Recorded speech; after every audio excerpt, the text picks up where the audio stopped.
Hello, Namaskar. Hi, dear parents. I'm Dr. Rinki Sisodia, pediatric dentist at Himanshu Dant Chikitsalayah, Bhopal.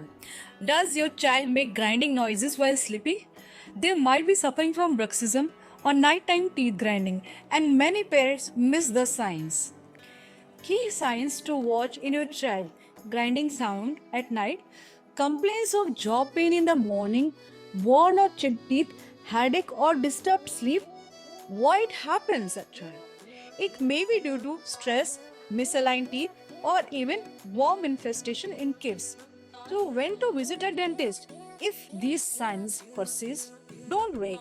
A timely dental checkup can prevent long term damage. What are the treatment options for this?